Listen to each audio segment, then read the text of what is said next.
La CCMO Mutuelle vous présente Ma Santé et moi sur Radio Mercure. Bonjour à tous, ravi de vous retrouver sur Radio Mercure 93 FM et sur www.radiomercure.fr pour ce premier numéro de Ma Santé et moi en 2018. Et aujourd'hui, nous allons parler d'alimentation et d'activité physique. Pour parler de ce sujet avec nous, deux intervenants exceptionnellement aujourd'hui. On va commencer par celle qui fait sa première apparition aujourd'hui au micro de Radio Mercure. Elle est diététicienne et elle a son cabinet du côté du centre-ville de Beauvais. C'est Juliette Bénard qui est avec nous. Bonjour Juliette. Bonjour Nassim.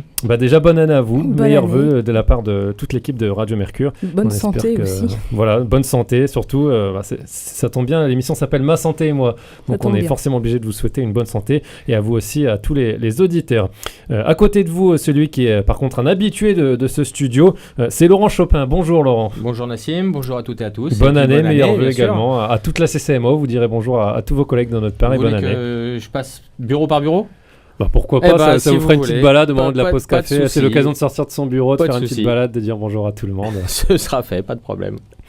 Merci à vous Juliette et Laurent d'être là avec nous pour cette émission. Alors je le disais en introduction, aujourd'hui nous allons parler d'alimentation et d'activité physique puisque les deux sont forcément liés l'un et l'autre. Quand on fait du sport ou quand on pratique une activité physique, on a forcément besoin de s'hydrater et de se nourrir et donc on va répondre comme ça un peu à toutes vos interrogations au cours de cette émission. Mais comme d'habitude, pour commencer, ce que je vous propose c'est de faire un petit focus protection sociale avec Laurent Chopin. Vous le savez, cette émission est réalisée en partenariat avec CCMO Mutuelle, dont le siège est basé à Beauvais. Vous êtes souvent beaucoup à vous poser des questions sur une mutuelle, comment ça fonctionne, à quoi ça sert, etc. Donc ce qu'on vous propose, c'est de refaire un petit point avec Laurent là-dessus, si vous écoutez pour l'une des premières fois cette émission sur Radio Mercure.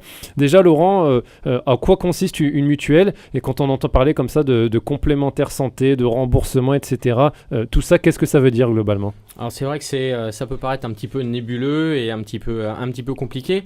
Si on fait un petit peu d'histoire, on a l'habitude de faire un petit peu d'histoire ici. La sécurité sociale, qui est une émanation d'une des volontés du Conseil de la Résistance, donc après la Seconde Guerre mondiale, qui tendait ou voulait en tout cas instaurer un petit peu plus de solidarité dans la société française. Bon, ils ont pris énormément de mesures, mais celle-là en faisait partie, donc ça date de 1945. Et l'objectif n'était pas de prendre 100% des frais de santé en charge, mais en tout cas une partie sur les frais de santé les plus, en tout cas ce que eux ont identifié comme étant les plus indispensables, ce qui va être les affections de longue durée, donc les maladies qui sont récurrentes et qui sont dans le temps. On en a déjà parlé un petit peu ici, puisqu'on avait parlé de l'asthme et des allergies. L'hospitalisation. Et globalement, la sécurité sociale prend, bon an, mal an, plus ou moins 45% des frais de santé en charge. Donc, quid des 50-55% qui restent, d'où la création au cours du temps, et donc juste après la création de la sécurité sociale, des complémentaires santé. Et comme son nom, donc une mutuelle, à la base, c'était des mutuelles. Maintenant, il y a aussi des instituts de prévoyance, il y a aussi les assurances qui font de la complémentaire santé. Et comme son nom l'indique, ça vient en complément. D'où le nom de complémentaire santé.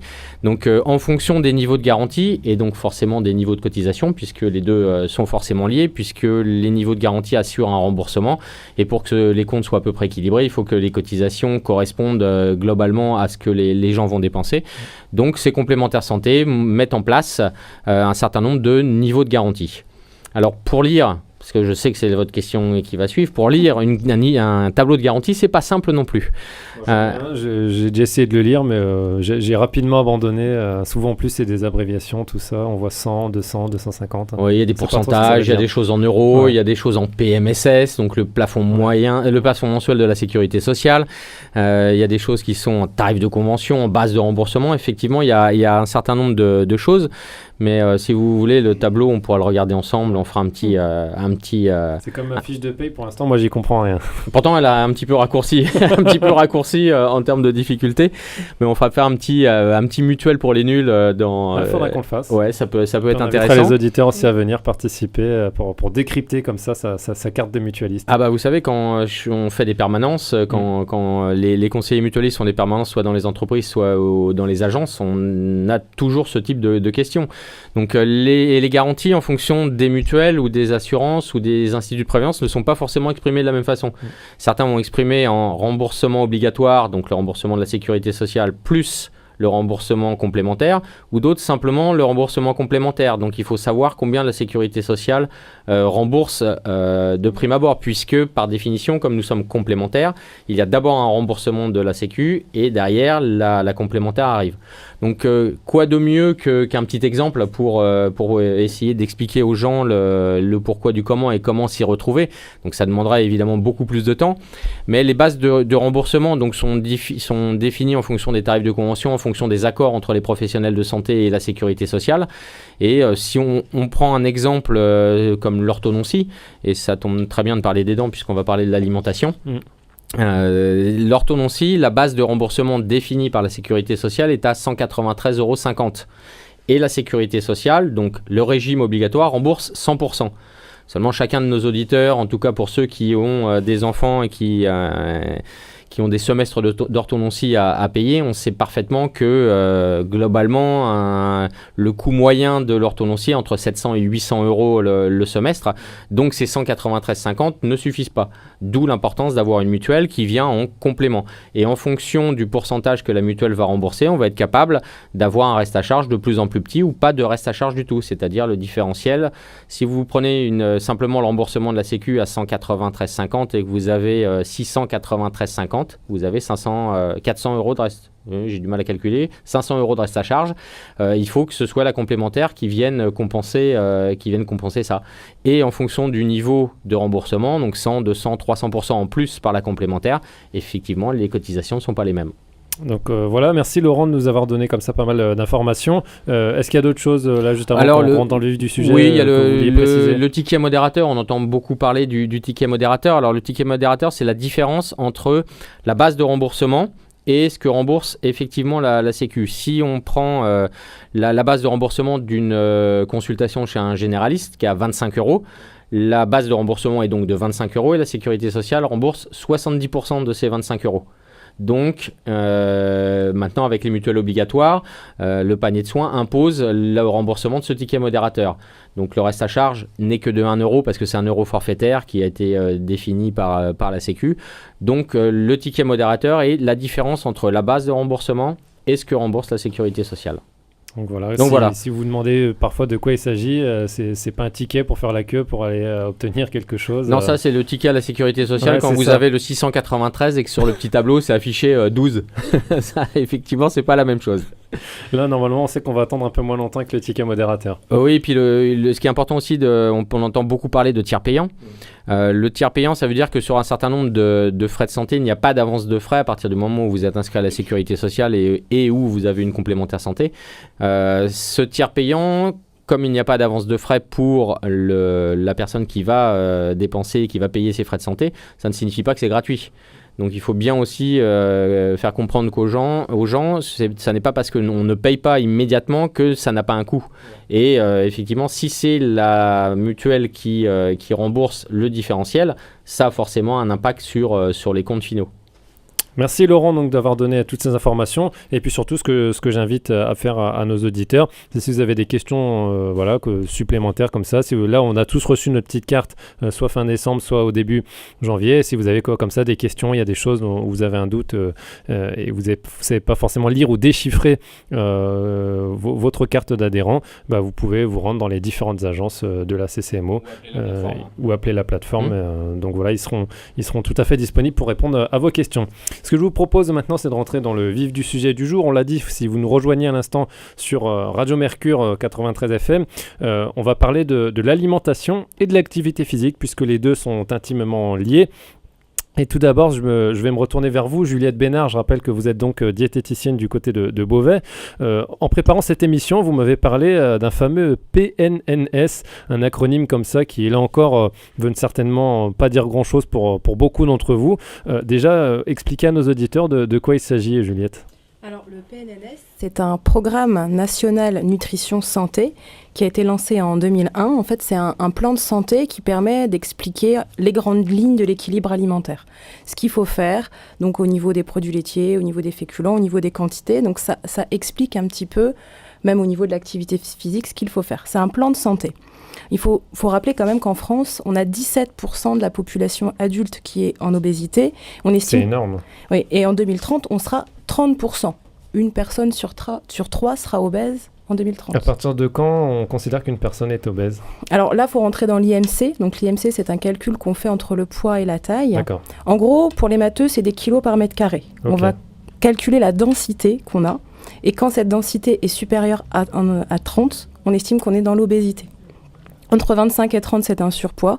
De 18 à 25, on est dans la notion de normalité. D'accord. Alors les gens ne me voient pas, je fais des guillemets, parce que de 18 à 25, on parle de normalité, mais on peut bien évidemment être normal sans être entre 18 et 25. Oui, bien sûr. Et le problème également, c'est qu'on voit une recrudescence d'obésité chez les enfants. Donc un enfant sur 5 est en obésité. Les adolescents, on considère à peu près entre 13 et 15% d'adolescents obèses. Donc voilà, ça devient vraiment inquiétant. Donc là, ce PNNS, ça veut dire, si on lit à travers les lignes, qu'aujourd'hui, la nutrition et la santé, c'est une cause nationale quelque part. Hein. Si on en vient à devoir mettre un programme vraiment étatique en place pour expliquer aux gens que c'est important de bien se nourrir et comment bien se nourrir, c'est vraiment que ça devient aujourd'hui cause nationale. Et vous l'avez dit, si les prévisions aujourd'hui prévoient qu'une personne sur 3, d'ici 2050, c'est ça, si j'ai bien 2030. 2030, c'est même encore plus tôt que ça, sera en situation vraiment d'obésité. C'est quelque chose, c'est un signal quand même très alarmant. Du coup, donc l'État a mis ce PNNS en place pour expliquer aux gens donc l'importance de bien se nourrir. Déjà, justement, globalement, bien se nourrir, ça veut dire quoi, Juliette ? Alors, c'est manger équilibré. Alors, manger équilibré, c'est un petit peu vague pour pas mal de personnes. Il y a des grandes lignes à connaître. La grande ligne, déjà, il faut des légumes à chaque repas. Donc, midi et soir, il faut des légumes accompagnés de féculents. Donc, le féculent, ça peut être du pain, des pâtes, des pommes de terre. On peut faire un peu ce qu'on veut, en petite quantité, qu'on accompagne de légumes et d'une protéine. Alors, la protéine, ça va être la viande, le poisson, les œufs. Également, les steaks végétaux peuvent complètement entrer dans un cadre d'équilibre alimentaire. Hein. On en consomme de plus en plus, on en voit de plus en plus, donc c'est pas une mauvaise chose. Ensuite, il faut à peu près un produit laitier par repas, matin, midi, soir. On considère qu'on a besoin d'un 4e produit laitier pour les personnes comme les personnes âgées, les adolescents, les enfants, la femme allaitante et la femme enceinte. On a besoin le besoin en calcium est supérieur en fait. Après, évidemment, il faut des matières grasses à chaque repas, en petite quantité. On va privilégier les matières grasses végétales aux matières grasses animales. On va limiter le sucre, le sel, évidemment, et boire de l'eau à volonté, parce que ça, on en a besoin, surtout quand on fait du sport, parce qu'on se déshydrate, d'autant plus. Alors est-ce que les pommes de terre, c'est des chips, c'est des frites ? Alors, parce que c'est vrai... c'est des pommes de terre vapeur. Voilà, vous nous dites les grandes lignes, bien sûr, mais il y a aussi, je suppose, petits détails, bien sûr. La façon de les consommer, la façon de les cuire, la façon de les cuisiner. Exactement. Pour la pomme de terre, c'est un bon exemple. Alors, on peut la faire à l'eau, de façon classique. Alors après, il y a vraiment une différence entre la pomme de terre à l'eau et la chips, qui est la pire. Parce que la chips, c'est plutôt de l'huile à la pomme de terre que l'inverse. Gros privilégier l'eau ou la vapeur à la cuisson à l'huile, c'est ça ? Oui, alors après, on peut faire aussi des pommes de terre sous forme de purée ou des pommes de terre un peu sautées. C'est pas méchant si on met une petite quantité de matière grasse. Le problème, c'est les pommes de terre, je veux dire, industrielles. La pomme de terre frite, la pomme de terre noisette, les pommes de terre sautées, surgelées. Tout ça, c'est déjà pré-frit par l'industrie. Donc, qui dit pré-frit, dit bourré d'huile. Et on se dit que ça colle parfois un peu dans la poêle, donc parfois on met un petit peu de matière grasse au cas où que ça colle pas. Et on n'en a pas besoin du tout. Ça, c'est des choses que j'ai déjà entendues régulièrement. Est-ce que je remets un petit peu de matière grasse pour les pommes de terre sautées c'est pour éviter d'abîmer la poêle. Oui, c'est ça. Dans ce cas-là, on achète une poêle anti-adhésive. Uniquement pratique, Juliette. C'est que pratique. Pas toujours besoin de rajouter de la matière grasse. Pas toujours, surtout sur les produits industriels. Alors là, on a donné beaucoup d'informations d'un seul coup à nos auditeurs avec tout ce qu'il faut manger. Là, ils nous écoutent. Il est quoi ? Il est quasiment 8h30 du matin sur Radio Mercure. Donc, on imagine que si vous nous écoutez, vous avez déjà pris votre petit-déj, vous êtes en train de le prendre, mais vous allez manger à midi. Ou au soir, tiens. Et est-ce qu'on peut aller s'imaginer comme ça, s'improviser un exercice, là, un exemple, Juliette, ce midi, un repas équilibré, par exemple ? Alors, un repas équilibré, on peut commencer avec des crudités, donc on va imaginer des carottes râpées, quelque chose que beaucoup de gens aiment, c'est assez simple. On va continuer avec une escalope de dinde à laquelle on peut mettre un peu de crème fraîche quand même, je le rappelle, on a le peut quand droit même se faire plaisir. quand même, faut pas non plus J'ai être... un petit peu peur. C'est pas que de la privation. Ah non, bien surtout manger. pas. Bien manger, c'est bien se faire plaisir aussi, c'est très important. Donc on va avoir notre escalope Avec de des dinde champignons. avec un peu de champignons, on peut rajouter encore un peu de légumes, pas de problème, et puis un féculent. Là, on peut mettre par exemple du riz complet ou du riz blanc ou du riz basmati. On peut varier pour ne pas se lasser. On finira avec par exemple un fromage blanc et puis une compote. Donc ça peut fonctionner pour ce midi. Une pâtisserie ? Alors, si on met une pâtisserie, c'est pas impossible. Maintenant, la pâtisserie, on va la ranger dans la famille un peu féculent. Donc, si on met une pâtisserie en dessert, on va peut-être éviter de manger du riz avec notre escalope. Comme ça, on mange que des champignons. Une espèce de compensation qu'on peut utiliser justement pour varier les plaisirs. Toute la notion d'équilibre alimentaire, on la retrouve là. Si on veut se faire plaisir sur quelque chose, on va essayer de pas tout cumuler. Si on cumule l'entrée avec le pâté, les frites, la crème fraîche et puis... l'éclair au chocolat, c'est un peu comme en voiture, quand on cumule les écarts de conduite, ça pique un peu plus. Comme disait Coluche, je vais arrêter le pain avec les pâtes. Ouais, exactement. Mais c'est exactement ça, c'est deux féculents ensemble, donc c'est l'un ou l'autre. Moi je fais que ça, je peux pas prendre un repas sans pain et du coup je mange du pain avec tout, même quand je mange des pâtes, même quand... Sauf quand essayez de diminuer un petit peu dans ce cas-là. Quand même. Je vais essayer, mais c'est vrai que un repas sans pain, c'est pas un repas pour moi. On est français en plus, donc c'est une culture. Mais il faut pas interdire le pain. Le pain et puis pendant le repas, puis avec le fromage aussi. Et puis c'est vrai que ça fait beaucoup de pain. Alors justement, ce serait quoi la quantité idéale sur un repas au niveau du pain? Une demi-baguette, un quart de baguette? Globalement, moi j'ai tendance à dire entre un quart et une demi-baguette, surtout si il n'y a pas d'autres féculents avec. Si on a des pâtes, du pain, des pâtes, du riz, des pommes de terre, on va éviter de rajouter du pain dans cette quantité-là. Okay. Si on n'a que des légumes, on va faire notre escalope de dinde avec de la ratatouille seulement. On peut aller jusqu'à une demi-baguette pour un homme. C'est bon. C'est pas une mauvaise chose. Pour une femme, je dirais plutôt un quart. Faire, ça me rassure. Je voyais Nassim tressaillir, mais non, c'est bon Nassim, ne vous inquiétez pas. Me voilà rassuré. Et donc, question aussi peut-être toute bête, même si sur Radio Mercure, il n'y a jamais de question bête. Non, jamais. Est-ce que la base qu'on doit tous se fixer, c'est vraiment de prendre 3 repas par jour? On sait que souvent, ceux qui se lèvent un peu tard vont juste prendre leur petit-déj et manger le soir, ou il y en a qui vont sauter toujours le repas du midi, parce qu'avec le boulot, on n'a pas le temps. Est-ce qu'il faut quand même toujours essayer de se fixer ces 3 repas par jour, ou est-ce que finalement, même avec 2 repas, on peut avoir un équilibre alimentaire? Alors, globalement, je dirais quand même que les 3 repas sont quand même recommandés. Maintenant, il faut écouter son corps. Quelqu'un qui va avoir des horaires décalés, par exemple, qui va travailler la nuit, se lever plus tard, enfin... On peut considérer que là, 2 repas par jour, ça peut aller. Après, il y a des personnes qui vont faire 3 repas par jour, mais un déjeuner, un goûter et un dîner, qui vont éviter le petit déjeuner.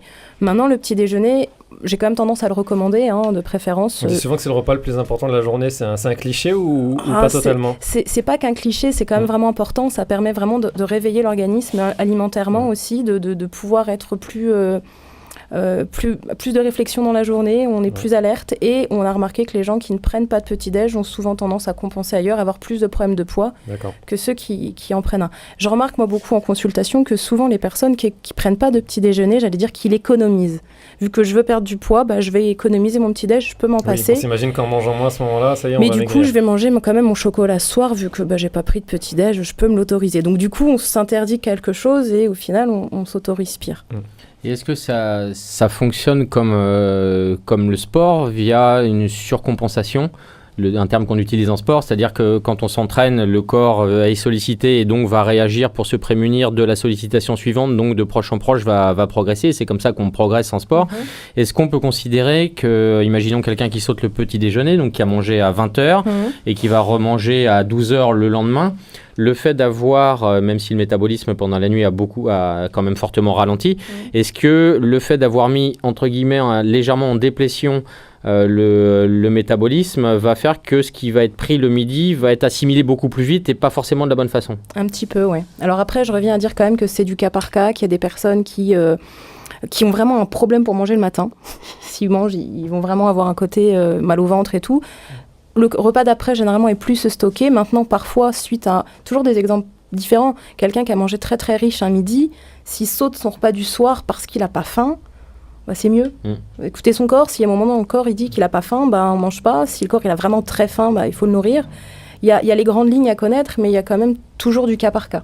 Toujours à s'adapter au patient, en fait, à la personne, à ce qu'on est et à ce qu'on aime. Et je suppose en plus les métabolismes sont tous différents. Bien sûr. On métabolise pas la même. C'est pas juste. Voilà, exactement. Ça, je le confirme, c'est pas juste. Exactement, c'est le cliché dont Nassim parlait de cliché, c'est la personne qui dit moi je passe devant une pâtisserie, je prends 2 kilos. Et quelque part.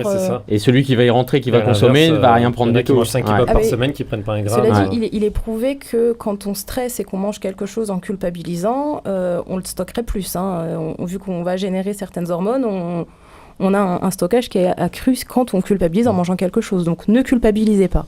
Si on met l'un avec, si on enlève l'un, c'est-à-dire le côté plaisir, et qu'on met que de la privation, génération de stress. Alors au niveau métabolique, c'est pas bon, vous venez de l'expliquer, mais en plus au niveau du stress, on va générer d'autres choses liées à ce petit problème. Donc on peut aussi générer de l'anti-stress via la nourriture. On se détend en mangeant des choses agréables. C'est important aussi. Ah bah oui. Du coup, on va essayer maintenant un peu de faire le lien entre l'alimentation et l'activité physique, sans forcément parler de sport. On le dit souvent, on le précise très souvent dans cette émission. C'est pour ça qu'on préfère utiliser le terme d'activité physique. Ça peut être de la marche, si vous êtes une personne âgée qui nous écoute et qui juste sort acheter son pain en marchant aujourd'hui, mais qui fait cet effort-là. Et ça va aussi jusqu'au sportif. Encore le pain. Là, parce que là, je sais pas, elle aurait pu aller acheter son kilo de poireaux, ou je sais pas. Moi, je fais une fixette sur le pain. J'adore le pain. Globalement, là, je vais me tourner vers vous deux, puisque Laurent, aussi vous avez votre expérience de coach sportif, et notamment des années dans le triathlon. Quand on sait qu'on va aller faire du sport ou qu'on va avoir une activité physique, en tout cas dans la journée, déjà, combien de temps avant il faut manger, par exemple ? Alors, il y a plusieurs aspects. Il y a, dans l'alimentation, il y a le côté nourriture dont on a parlé. Juliette a aussi parlé évidemment de l'eau et de l'hydratation. Ça fait partie de l'alimentation. Il y a effectivement un timing et il y a aussi le type d'alimentation qui va intermédiaire. Globalement, pour les sportifs, il y a une règle, alors qui est peut-être un petit peu un cliché, mais qui est la fameuse règle des 3 heures.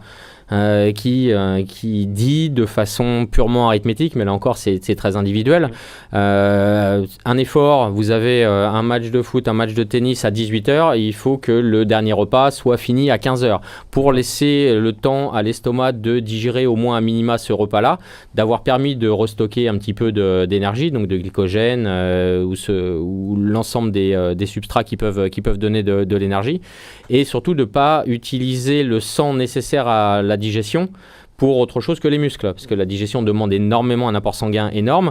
Si on a mangé, outre le fait qu'on a l'estomac un petit peu plein, donc on a ce repas sur le ventre, et il y a cet apport sanguin énorme au niveau de la digestion qu'on n'a plus pour les muscles. Donc forcément, voilà, cette règle des 3 heures, je ne sais pas ce que Juliette en pense, c'est relativement individuel. J'ai eu des athlètes qui pouvaient se permettre de manger relativement tard et de ne pas avoir de problème lors de la compétition. Pour mon cas personnel, si mon repas était pas fini avant 4 heures, 4 heures avant l'effort, et ça passait pas, c'était impossible, et j'avais des problèmes digestifs, et quand on fait du longue distance, que ce soit à pied, en triathlon ou peu importe, la digestion et l'estomac, les intestins sont soumis à rude épreuve, donc c'est un petit peu compliqué. Donc cette règle des 3 heures de toute façon est quelque chose qu'on peut appliquer de façon systématique. Je rejoins Laurent, c'est tout à fait ce qu'on va dire, 3 heures avant une activité importante. C'est ça aussi, c'est là on va parler du sportif qui fait un match de foot, qui va faire une course, quelque chose qui est intense. Je vais prendre l'exemple d'une personne qui va aller faire son cours de gym à 19h. Bon, là, on peut manger normalement à midi, voire faire une petite collation vers 4 heures, toujours 3 heures avant, mais c'est pas forcément nécessaire. Ça va dépendre un peu de la personne, si elle se sent un peu fatiguée ou si vraiment le cours de gym est très intense.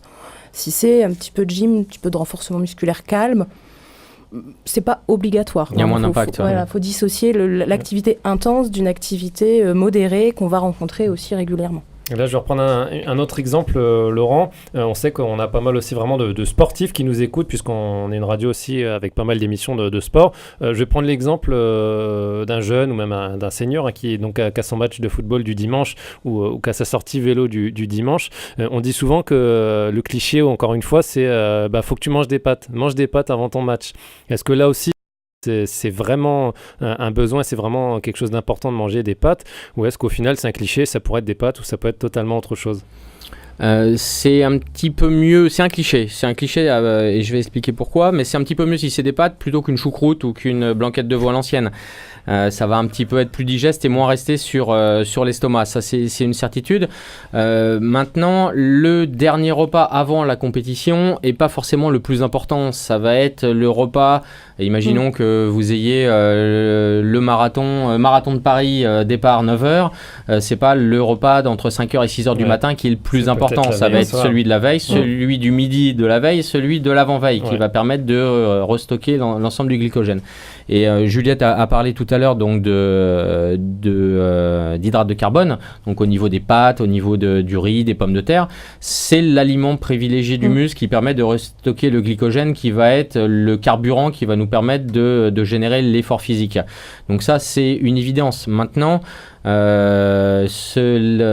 l'assimilation de ces hydrates de carbone se fait mieux s'il y a des légumes verts aussi.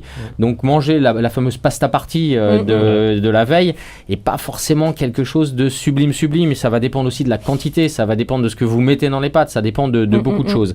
Globalement, l'alimentation d'un sportif de haut niveau, d'un sportif plutôt d'endurance, est quand même axée un peu plus sur les hydrates de carbone que quelqu'un qui a une vie sédentaire.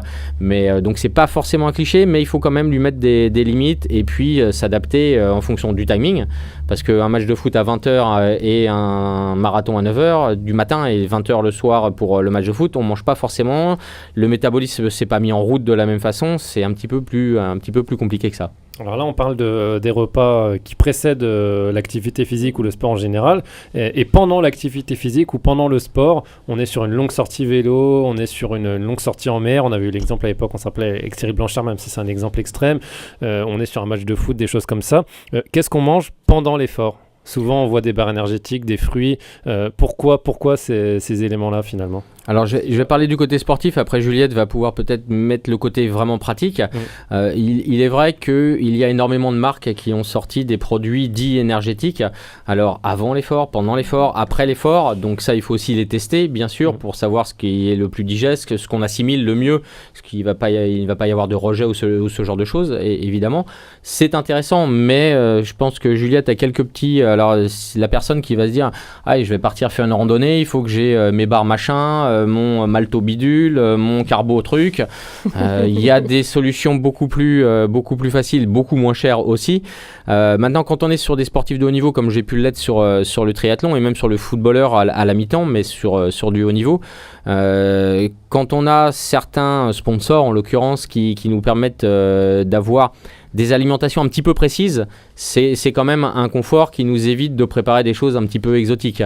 Maintenant, pour le sportif qui a une activité physique, comme vous le disiez, régulière, mais pas de haut niveau, Juliette a 2-3 petites solutions en stock qui sont très très pratiques. Donc, par rapport à ça, oui, par exemple, on va prendre l'exemple de ce monsieur qui va aller faire son tour de vélo dimanche matin, qui va faire 2 heures de vélo. Donc, on va prendre un petit déj un peu avant, évidemment, mais pendant la session, l'idée, c'est d'avoir des éléments un peu sucrés. Donc, en effet, ça peut être des gels comme on va retrouver de façon un petit peu médiatique par les sponsors, mais ça peut être tout simplement des pâtes de fruits, ça peut être une eau dans laquelle on va mettre un peu de sirop. Si l'activité est très longue, on va dire la sortie vélo, elle est plutôt de 2-3 heures, 4 heures, on transpire beaucoup. L'idée, c'est de mettre aussi un petit peu de sel dans l'eau, un petit peu de sucre dans l'eau, donc sous forme de sirop, ça marche bien pour s'hydrater tout au long de l'activité. Si on prend l'exemple de la randonnée où on va vraiment marcher toute une journée, on peut avoir des barres de céréales adaptées, mais une barre de céréales classique ou un petit sandwich avec du pain. Enfin, toujours, je pense à toi pour le pain.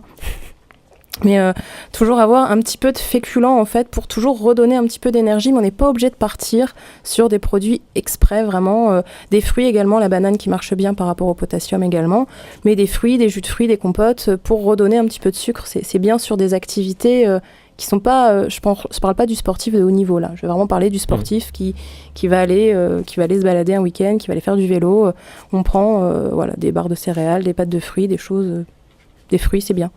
Bon, bah écoutez, ça passe très vite sur Radio Mercure. En tout cas, on a été ravis de vous avoir aujourd'hui sur notre plateau, Juliette et Laurent. Ce que je propose pour conclure cette émission, c'est déjà vous, Juliette, peut-être de donner à nos auditeurs votre contact, ou alors où est-ce qu'ils peuvent vous retrouver si demain ils ont besoin de questions complémentaires, de conseils, et qu'ils ont envie de consulter une diététicienne. Où est-ce qu'on vous retrouve dans Beauvais ? Comment vous contacter, Juliette ? Donc moi, je travaille au pôle santé Clémenceau, qui est juste derrière la mairie. Donc moi, je suis installée là depuis 3 ans et demi. Et puis, si vous voulez me contacter, j'ai un site internet. Vous tapez Juliette Bénard, diététicienne sur Beauvais, vous trouverez.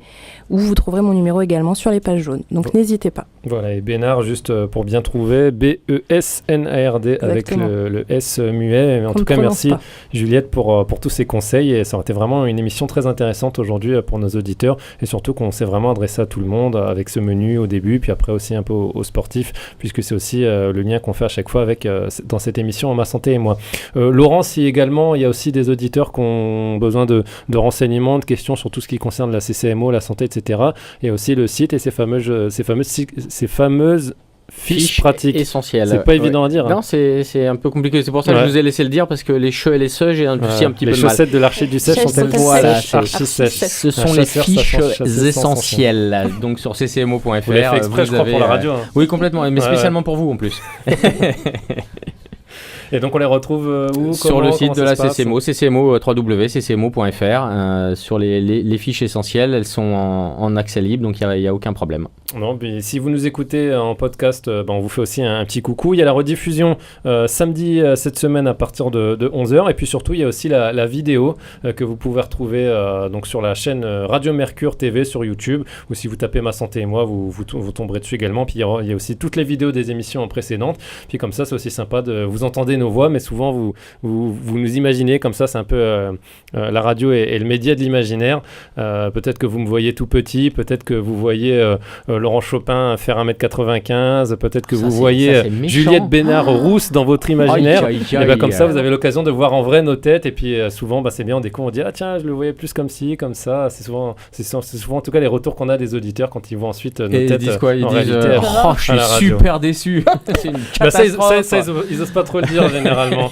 Mais c'est vrai que des fois on a des réflexions, je vous voyais pas comme ça finalement, alors que je vous entends depuis plusieurs années à la radio, etc. Donc voilà, en tout cas sachez qu'il y a la vidéo que vous retrouverez évidemment, et ce sera le cas encore une fois tout au long de l'année 2018. Et justement, celui qui fait ces montages vidéo et qui fait un gros travail là-dessus, c'est Jean-Claude Saint-Paul, qui est aujourd'hui à la régie et que je remercie. Bravo Jean-Claude. Bravo. Merci à vous. Restez à l'écoute de programme de Radio Mercure, et surtout une très belle journée à l'écoute du 93 FM.